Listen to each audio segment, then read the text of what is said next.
గురుగారు ఇప్పుడు వృశ్చిక రాశి వారి గురించి మాట్లాడుకుందాం. వృశ్చిక రాశి వారి గుణగణాలు, స్వభావాలు ఎలా ఉంటాయి? అంటే వీళ్ళకున్న అప్పులన్నీ తొలగిపోయి జీవితంలో అభివృద్ధి చెందడానికి ఏం ఏం చేయాలి? ఎలాంటి పరిష్కారం పాటించాలి? తెలియజేయండి. మంచి విషయం అడిగారు. వృశ్చిక రాశి. వృశ్చిక రాశి అనగా మామూలుగా తేలు.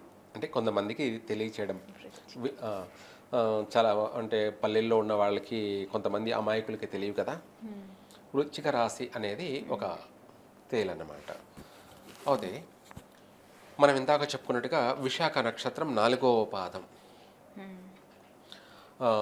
ఈ ఇది వచ్చేసి తి తు తే తో అక్షరం అన్నమాట. తో ఓన్లీ తో అక్షరం నాలుగో పాదం అన్నమాట. ఇది వృశ్చిక రాశి. తర్వాత అనురాధ నక్షత్రం 4 పాదాలు.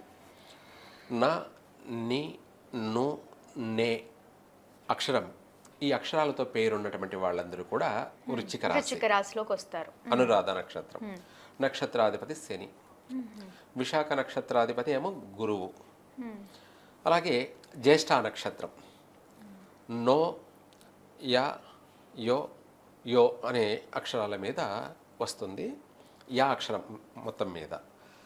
ఈ యొక్క యా అంటే యామిని, యమున అనే పేర్లు ఉన్నవాళ్ళు, యాదయ్య, ఎల్లయ్య ఇలా పేర్లు ఉన్నవాళ్ళు, యశ్వంత్ అని ఇట్లా పేర్లు వస్తుంటాయి. ఈ యొక్క జ్యేష్ఠ నక్షత్రం 4 పాదాలు వృశ్చిక రాశి. ఈ వృశ్చిక రాశి ఏమిట్రా అంటే అనురాధ నక్షత్ర జాతకులేమో మంచి, ఇద్దరు కూడా వృశ్చిక రాశి వాళ్ళే చాలా తెలివైన వాళ్ళు. వీళ్ళు కూడా అంతే. అనురాధ నక్షత్రం వాళ్ళు అయితే సౌమ్యంగాను తెలివిగాను నడుచుకునేటువంటి మనస్తత్వం కలిగిన వాళ్ళు. సౌమ్యంగా అంటే సాఫ్ట్గా ఉంటారు. అందరినీ కూడా ఎవరిని నొప్పించక తప్పించుకు తిరుగువాడు ధన్యుడు సుమి అన్నట్టుగా తెలివిగా వ్యవహరించే వాళ్ళు అనురాధ నక్షత్ర జాతకులు. ఎవరిని నొప్పించరు, అంటే ఎవరికి నష్టపరచరు, వీళ్ళు నష్టపోరు. తెలివిగా వ్యవహరించడం అనేది వీళ్ళ యొక్క జాగ్రత్త ఉంటుంది. అయినను ఎంత అలర్ట్గా ఉన్నా కూడా అప్పుడప్పుడు వీళ్ళు నష్టపోతూనే ఉంటారు. ఇప్పుడు మనము సాయంకాలం చీకటి పడుతుంది, నడుస్తున్నాం, ప్రకృతిలో పురుగులు ఏవేవో తిరుగుతూ ఉంటాయి. మనం ఎంత అలర్ట్గా ఉన్నా కూడా ఒక్కొక్కసారి మనకు తెలియకుండానే మన కంట్లో పురుగు పడుతుంది. అది తీసిన దాకా మనకు కన్ను నొప్పి మంట పెడుతుంది. అది తీసేస్తే మళ్ళీ క్లారిటీ అవుతుంది. అంటే మనము ఎంత అలర్ట్గా ఉన్నా, ఎంత జాగ్రత్తగా ఉన్నా కూడా కను తనంతా తను అలర్ట్గా మూసుకొని తెరుచుకుంటూ ఉంటుంది. ఏదైనా ఒక దుమ్ము, డస్ట్, పురుగు ఏదైనా పడబోతుంది అంటే తనంతట తాను తెలియకుండానే మూసేస్తే తెరుచుకుంటూ ఉంటుంది, ఓపెన్ అవుతూ ఉంటుంది. అయినను కూడా అంత అలర్ట్గా అంత జాగ్రత్తగా ఉన్నా కూడా ఒక్కొక్కసారి పురుగు, దుమ్ము, ధూళి పడుతుంది. అదేవిధంగా వీళ్ళు ఎంత తెలివితేటలున్నా, ఎంత జాగ్రత్తలున్నా, ఎంత ఆలోచించినా కూడా ఒక్కొక్కసారి తెలియకుండా వీళ్ళే నష్టపరుచుకోవడం కానీ, లేదంటే వీళ్ళని ఎదుటి వాళ్ళు మోసం చేయడం కానీ. వీళ్ళు సామాన్యంగా ఎవరిని నమ్మరు కూడా, అయినను ఒక్కొక్కసారి మోసపోతూ ఉంటారు. అనురాధ నక్షత్ర జాతకులు తాను కన్ను తానే పొడుచుకున్నట్టు అన్నట్టే సామెత కింద వీళ్ళ నష్టం వీళ్ళే కొనుక్కొచ్చుకుంటారు. అది ఎప్పుడైనా జరగచ్చు. అభివృద్ధి చెందడం జరుగుతుంది, మళ్ళీ ఇటువంటి నష్టాలతో మళ్ళీ నష్టపోవడం జరుగుతుంది. పడి లేచే కెరటం అని కూడా చెప్పచ్చు. వీళ్ళని అభివృద్ధి చెందుతారు బాగా, మళ్ళీ డౌన్ అవుతారు, మళ్ళీ అభివృద్ధి చెందుతూ ఉంటారు. ఇలా పడి లేస్తూనే ఉంటారు. చిన్నపిల్లల్లాగా. చిన్నపిల్లల మనస్తత్వం అనుకోండి. వాడు పరిగెడుతుంటాడు, పడతాడు, మళ్ళీ లేచి పరిగెడుతుంటాడు. ఇలాంటి జీవితమే అనురాధ నక్షత్రం యొక్క జాతకులు. ఆర్థిక పరంగా అని చెప్పచ్చు, పబ్లిక్లో బాగా ఫేమ్ కావడం కావచ్చు, ప్రజా ఆకర్షణ కలిగిన వాళ్ళే బాగా పేరు సంపాదిస్తారు. మళ్ళీ వాళ్ళతోనే మాటబడి డౌన్ ఫాల్ అవుతారు. ప్రజా ఆకర్షణ ఎక్కువ, అందరినీ ఆకట్టుకోవడం, అందరితోనూ బాగా కలివిడిగా కలిసిపోవడం, అందరి చేత అన్ని పనులు వీళ్ళు చేయించుకోవడం, 10 మందితో వీళ్ళ పనులన్నీ కూడా చక్కబెట్టుకోవడం, ఇలాంటివన్నీ ఉంటాయి. కానీ అదే 10 మంది చేత మళ్ళీ నష్టపోవడం, మోసపోవడం లాంటివి కూడా జరుగుతూ ఉంటాయి. ఇలా రకరకాలుగా వీళ్ళ యొక్క మనస్తత్వం ఎదుటి వాళ్ళందరినీ కూడా ఆకర్షించేటువంటి మనస్తత్వమే. ఓకే. అలాగే అదే కాకుండా ఆర్థిక పరమైనటువంటి విషయాల్లో బాగా ఒక్కసారిగా ఉన్న ఫలానా అభివృద్ధి చెందడం, లీడర్ పొజిషన్కి వెళ్ళిపోవడం, ఆర్థిక పరంగా పెద్ద స్థాయికి ఎదిగి మళ్ళీ పూర్తిగా అధపాతాళానికి పడిపోవడం, అంటే మళ్ళీ అప్పుల్లో పడిపోవడం, అప్పుల పాలు కావడం, ఓకే. దాన్ని మళ్ళీ రికవరీ చేసుకొని మళ్ళీ బయటపడడం. కొంతమంది అయితే రికవరీ చేసుకోలేరు, అవును, వీళ్ళకు తెలివితేటలు అధికం కాబట్టి, మంచితనము అధికం కాబట్టి, చేసుకుంటారు. అవన్నీ పాజిటివ్ ఎనర్జీ ఉండడం వల్ల వీళ్ళు కష్టపడి మళ్ళీ దాని నుంచి బయటపడతారు. ఆ అప్పుల బాధల నుంచి, ఆ అప్పుల సమస్యల నుంచి మళ్ళీ బయటపడతారు. దీనికి అంతా టైం వేస్ట్ అయిపోతుంది. ఏమిటి? టైం వేస్ట్ అవుతుంది. Yes, correct. అంటే టైం అంటే వాళ్ళ వయసు అనేది, అంటే రికవర్ చేసుకోవడం మంచిదే కదా. అదే నేను అంటుంది, రికవరీ చేసుకోగలుగుతారు. కొంతమంది అయితే, కొన్ని జాతకులు, కొన్ని రాసుల వాళ్ళు అయితే రికవరీ చేసుకోలేరు, దాన్ని వదిలేసి వేరే స్టార్ట్ చేయడమే. అలాంటి యొక్క స్వభావం ఉంటుంది. జ్యేష్ఠ నక్షత్ర జాతకులు అంతకంటే మించి డబల్ అనమాట. ఓకే. సామాన్యంగా వీళ్ళు ఎవరి చేతిలో నేర్కోరు, ఎవరికి చిక్కరు. జంతువు కూడా వీళ్ళ జింక అనమాట. అలాగే వీళ్ళ యొక్క నడవడికి కూడా ఒక జింక లాంటిది, లేడీ పిల్లలాగా. సామాన్యంగా దొరకరు అనమాట ఎవరికి కూడా. వాళ్ళకు వాళ్ళే మోనార్క్ అన్నట్టుగా ఉంటారు. మోనార్క్ అంటే వాళ్ళు అనుకునిందే జరగాలి, వాళ్ళు ఆలోచించిందే నిజమని, ఏదైతే వీళ్ళు ఊహిస్తూ ఉంటారో అవే నిజమని, ఇలాంటి ఒక భ్రాంతిలోను. అలాగే ఎవరి దగ్గర ఇరుక్కోకుండా జాగ్రత్తగా వ్యవహరించడం, నడుచుకోవడం, ఎక్కడ ఎలా మాట్లాడాలో, ఎక్కడ ఎలా ప్రవర్తించాలో, ఎక్కడ ఏ పని చేయాలో, ఏ పని చేయకూడదో, ఇలాంటివన్నిట్లోనూ ఎప్పుడూ అలర్ట్గా ఉంటారు. అలర్ట్గా ఉంటారు. చెప్పాలంటే ఇంకా వీళ్ళే ఎవరినైనా మోసం చేయగల సమర్థులు. వీళ్ళే మోసం చేసే అంత కెపాసిటీ, 10 మందిని మోసం చేయగల సమర్థులు వీళ్ళు. ఎవరు? జ్యేష్ఠ నక్షత్ర జాతకులు. ఎవరినైనా సరే ఇట్లే మాయ చేసేస్తారు. మాయ అంటే ఎదుటి వాళ్ళని నమ్మిచ్చేసి వాళ్ళను ఏదైనా చేయగల కెపాసిటీ, సమర్థులు అన్నమాట వీళ్ళు. సమర్థత కలిగిన వాళ్ళు జ్యేష్ఠ నక్షత్ర జాతకులు. నక్షత్రాధిపతి బుధుడు అనమాట. ఏది ఎలా చేయాలో కూడా బాగా అవగాహన కలిగిన వాళ్ళు. వ్యాపారంలో వదిలితే వ్యాపారం ఎలా చేయాలో, ఉద్యోగంలో అయితే ఉద్యోగం ఎలా చేయాలి, ఆ ఉద్యోగంలో ఉన్న వాళ్ళని ఎవరిని ఎలా ట్రీట్ చేయాలి అనేది బాగా తెలిసిన వాళ్ళు. అందరినీ మాయ చేసినట్టుగా మాయ ఒక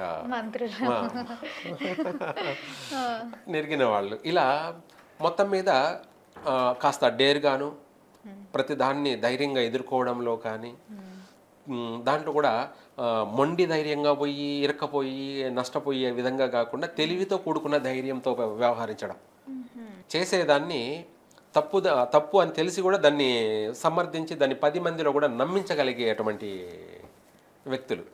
ఓకే. అలాంటివన్నీ విషయాల్లో చాలా టాలెంటెడ్. ఒక మాటలో చెప్పాలంటే మల్టీ టాలెంటెడ్. ఇంకా చెప్పాలంటే ఇది నా చేత కాదు, ఇది నాకు రాదు, ఇది నేను చేయలేను అనే రకం కాదు. ఏదైనా చూస్తే దాన్ని అంచనా వేస్తారు, అట్లే పసిగట్టి చేసేస్తారు. ఒక మాటలో చెప్పాలంటే మనిషి ఆదికాలపు నాటి మనిషి ఒకడే పుట్టాడు. ఆ మనిషి పుట్టి ఎలా పెరిగాడు, ఆ మనిషి మాటలు ఎలా వచ్చాయి, ఎవరు నేర్పించారు, తనంతట తానే కదా నేర్చుకున్నాడు ఏదైనా సరే అనే అన్నీ కూడా డెప్త్గా వెళ్ళి ఆలోచించేటువంటి పరిశీలన చేసేవాళ్ళు. తీగ లాగితే డొంకంతా కదులుతుంది. అంటే ఒక బీర తీగో, సొర తీగో, గుమ్మడి తీగో ఒక తీగను బట్టి అన్నామనుకోండి అంతా కదులుతుంది. ఆ టైప్లో వీళ్ళ ఆలోచన, వీళ్ళ థింకింగ్ అంతా కూడా కుక్కటి వీళ్ళతో సహా పీకేయాలన్న సామెత కింద వీళ్ళు డెప్త్గా వెళ్ళిపోతుంటారు.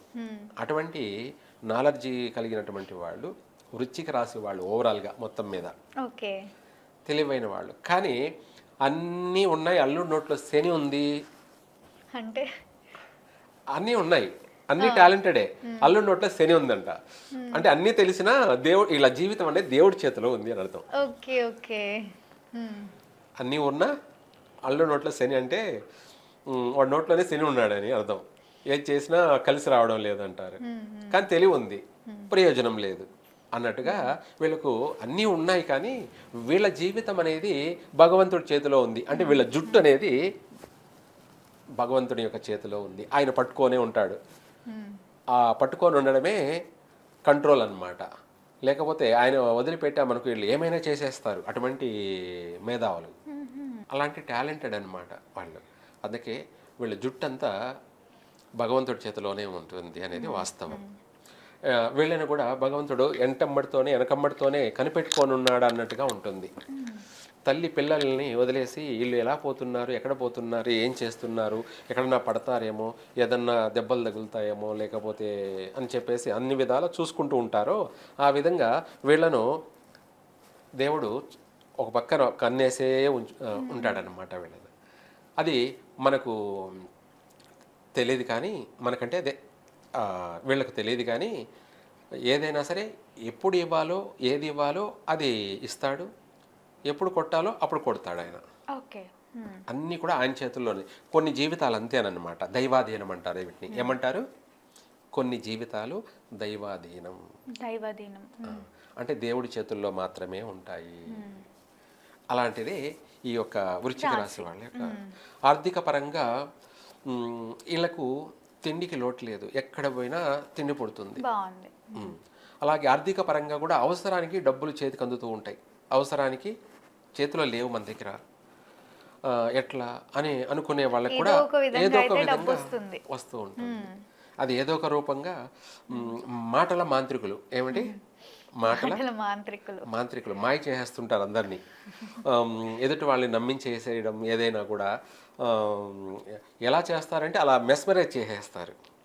చేసేసి వీళ్ళ యొక్క జీవితాన్ని వీళ్ళు సుఖంగా సుభిక్షంగా జీవనాన్ని గడుపుతుంటారు. వీళ్ళ జీవితాన్ని వీళ్ళు 3 పూలారికాయల్లో కూడా చెప్పాలంటే అభివృద్ధిలోకి తీసుకెళ్తూ ఉంటారు వీళ్ళు, వీళ్ళ కుటుంబాన్ని అంతా కూడా.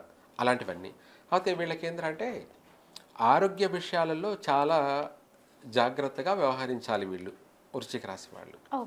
ఆరోగ్య విషయాల్లో సామాన్యంగా ఆరోగ్య సమస్యలు అంటూ రావు వీళ్ళకు. వస్తే అవి మామూలుగా ఉండవు. ఒక మనిషికి ఫీవరే వచ్చింది అనుకుందాం. ఈ ఫీవర్ అనేది ఏంటంటే సామాన్యంగా రాదు, హాస్పిటల్కి కూడా పోయే అంత అవకాశమే ఉండదు వీళ్ళకు. ఆ అవకాశం కూడా ఉండదు. అంత ఇదిగా స్టాండర్డ్గాను స్ట్రాంగ్గాను ఉంటారనమాట. ఒక ఫీవరే వచ్చిందనుకోండి, ఒక రోజుతో పోయేది నెల రోజులైనా 3 నెలలైనా 10 రోజులు అన్నట్టుగా బాగా డీప్గా వీళ్ళను బాధ పెడుతుంది. అలాగే అదే కాకుండా చిన్నప్పుడంతా కూడా చర్మ వ్యాధులు, స్కిన్ అలర్జీ లాంటివి అధికంగా ఉంటాయి వీళ్ళకి, వృశ్చిక రాశి వాళ్ళకి. తర్వాత ఒక వయసు వచ్చాక, యవ్వనం వచ్చాక, అంటే 18 సంవత్సరాల నుంచి 25 సంవత్సరాల లోపు అపెండెక్షన్, కడుపుకు సంబంధించినటువంటి ఆపరేషన్లు జరగడం కానీ, అటువంటి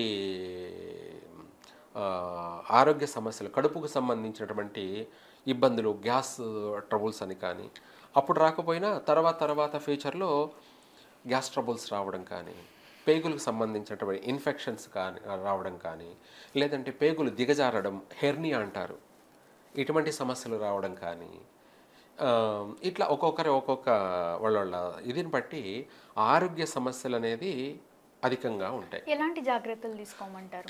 వాటికి సంబంధించి ఎక్కువగా వీళ్ళు కుంకుమ పువ్వు వాడడం చాలా మంచిది.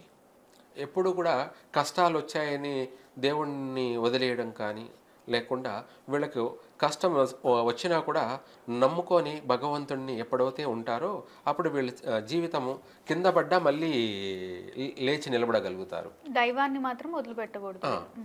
ఎట్టి పరిస్థితుల్లోనూ దేవుణ్ణి మర్చిపోకూడదు వీళ్ళు. తింటున్నా అంటే మామూలుగా మేమైతే తినేటప్పుడు నమస్కారం చేసుకొని తింటాం, ఏది భోజనానికి. ఇంకా కూడా ఒక అతిథికి తీసి, అంటే భగవంతుడికి అని చెప్పచ్చు, అతిథికి అనేది తీసి ముందుగా పెట్టేస్తాం. ఆ విధంగా తింటున్నా కూడా దైవనామస్మరణ. ఓకే. ఆ, అలాగే నిద్రపోతున్నా పనుకునేటప్పుడు కూడా దైవాన్ని స్మరణ చేసుకొని పనుకోవడం. ఏ పని చేస్తున్నా భగవంతుడిని నమ్ముకొని దైవ నామస్మరణ చేసుకొని ఆ పని ప్రారంభం చేయడం. అన్నీ సక్సెస్ అవుతూ ఉంటారు. ఓకే. మెయిన్ ఇంపార్టెంట్ ఒకటి. తర్వాత ఆర్థిక పరంగా అప్ అండ్ డౌన్లు అనేది ఉన్నాయి కాబట్టి అప్ అండ్ డౌన్లో అనేది కాకుండా ఎప్పటికీ స్థిరపడడం, బాగా అభివృద్ధి చెందడం ఏం ఏం చెయ్యాలి అంటే వీళ్ళు సుబ్రహ్మణ్య స్వామిని ఆరాధించడం, సుబ్రహ్మణ్య స్వామికి విభూతితోటి భస్మాభిషేకం చేయడం, విభూతితోటి భస్మాభిషేకం చేయడం, ఆ విభూతిని తెచ్చి బొట్టు పెట్టుకోవడం. ఓకే. ఆ భస్మాభిషేకం కూడా ఏమిటి, ఆవు పేడతో తయారు చేసినటువంటి పిడకలను చేసినటువంటి విభూదే ఉండాలి. అది అత్యంత పవిత్రమైందనమాట. ఆ విభూతితో ఆయనకు అభిషేకం చేసుకోవచ్చు, వీళ్ళే చేసుకోవచ్చు. లేదంటే గుడికి వెళ్ళి అయ్యగారి చేత చేయించవచ్చు, పూజారి చేత, లేదా వీళ్ళే చేసుకోవచ్చు. దాన్ని ఓం భూతేర్భూతేకరీ పవిత్ర జనని వాపోగ విధ్వంసిని సర్వ ఉపద్రవనాశిని సర్వార్ధ సంపత్కరీ భూత ప్రేత పిచాచరాక్షసగణారిష్టాది సంహారిణి ఏతాని తాని శివమంత్ర పవిత్రతాని విభూషితాని త్రిపుండ్రకాని లలాటపట్టిలుంపిత దైవలిఖితాని దురక్షరాని శ్రీకరంచ పవిత్రంచ. వీళ్ళ జీవితాన్ని పవిత్రం చేసుకుంటారు ఆ విభూతితో అభిషేకం చేసి దాన్ని పెట్టుకోవడం వల్ల. ఓకే. ఏమిటి ఈ మంత్రార్థం కూడా, ఓం భూతేర్భూతీకరి పవిత్ర జనని అంటే అది పవిత్రంగా వచ్చిందన్నమాట, ఆవు పేడ కాబట్టి. పవిత్ర జనని వాపోగా విధ్వంసిని సర్వ ఉపద్రవనాశని. సర్వ ఉపద్రవ అంటే మనకు రాబోయే కష్టాలు అనేటివి ఏ విధంగా వస్తాయో మనం ఊహించలేం. అంటే వాళ్ళు ఎవరు ఊహించలేరు. ఏ విధంగా వచ్చిన తర్వాత ఇలా వచ్చింది, ఇలా జరిగింది అనే తర్వాత అనుకోవడమే. దాన్ని సర్వ ఉపద్రవ నాశని. రాబోయే సర్వ విధాల రాబోయే ఉపద్రవాలన్నింటినీ కూడా ఈ యొక్క విభూతి నాశనం చేసేస్తుంది, రాకుండానే, మన దరితాపులకు కూడా రాకుండానే. సర్వ విధాల రాబోయే కష్టాలన్నింటినీ కూడా తిప్పికొట్టేస్తుంది. అందుకే దాని సర్వ ఉపద్రవ నాశిని, సర్వార్ధ సంపత్కరి. సర్వార్ధ అంటే ఏంటి తెలుసా? నువ్వు కూర్చొనున్నా సంపాదిస్తుంటావు, నువ్వు మాట్లాడుతున్నా సంపాదిస్తుంటావు, నువ్వు జర్నీ చేస్తున్నా సంపాదిస్తుంటావు. జర్నీ చేస్తుంటే ఎట్లా సంపాదిస్తావు అని కూడా అడిగేవాళ్ళు ఉంటారు. నువ్వు డ్రైవింగ్ చేస్తున్నావు అనుకోండి, అది సంపాదనే కదా. చాలా అదృష్టవంతమైన రాశి అని చెప్పుకోవచ్చు. అవును. అలా ప్రతి ఏది చేసినా కూడా దాని ద్వారా ఆదాయం అనేది ఉంటుంది. ఇంకా చెప్పాలంటే ఆదాయం లేనిదే వీళ్ళు పని చేయరు. ఏ దానికైనా కూడా ఆదాయం ఉంటేనే పని చేస్తారు, ఆ పని చేస్తారు. డబ్బులు వస్తేనే ఆ పని చేస్తారు, లేకపోతే చేయరు. డబ్బు వస్తుందంటే అది ఎంత వరకైనా వెళ్తారు, శ్రద్ధతో వదిలిపెట్టరు. ఎంత వరకైనా వెళ్ళడానికైనా రెడీ. ఓకే. అది ప్రమాదము, ప్రాణం పోతుందని తెలిసినా కూడా వదిలిపెట్టరు. పోతే పోనే, ఉంటే ఉండి, వస్తే వస్తాం, పోతే పోతాం అనే టైప్లో వెళ్ళిపోతారు మొండిగా. అంత ఇది అన్నమాట వీళ్ళ యొక్క స్వభావం, వీళ్ళ యొక్క లక్షణాలు, అంటే గుణగణాలన్నీ కూడా. అందుకనేసి ఇటువంటి ఖర్చు లేని యొక్క పరిష్కారం అనేది ఇది, విభూతితో అభిషేకం చేసుకున్నట్టయితే విశేషంగా వీళ్ళకు ఆరోగ్యపరంగా బాగుంటుంది, ఆర్థిక పరంగా బాగుంటుంది. ఒక్క రకంగా కాకుండా అన్ని విధాలు కూడా వీళ్ళకు బాగుంటుంది. లేదు ఖర్చు పెట్టి చేసుకోగలిగితే మాత్రం వీళ్ళు ఈ వృశ్చిక రాశి వాళ్ళు సుబ్రహ్మణ్య స్వామికే, అందులోనూ కార్తికేయ, షణ్ముఖ అని చెప్పేసి మన 6 మంది నామాలతో ఉన్నటువంటి వాళ్ళు, పూర్తిగా అందరికీ కలిపి హోమం జరిపించాలి. ఆ హోమం చేసినట్టు అయితే వీళ్ళకు విశేషంగా అనుకున్నది ఏదైనా సరే అనుకున్న వెంటనే నెరవేరుతూ పోతుంటుంది. కార్తికేయ స్వామికి, సుబ్రహ్మణ్య స్వామికి, అదే అంతా కలిపి ఆయనకే అనుకోండి. అలా ఆయనకు సంబంధించి హోమం చేసినట్టయితే వీళ్ళు ఆ హోమ ఫలితం వల్ల ఏంటంటే వీళ్ళు ఏదనుకుంటే అదే జరుగుతూ పోతుంది.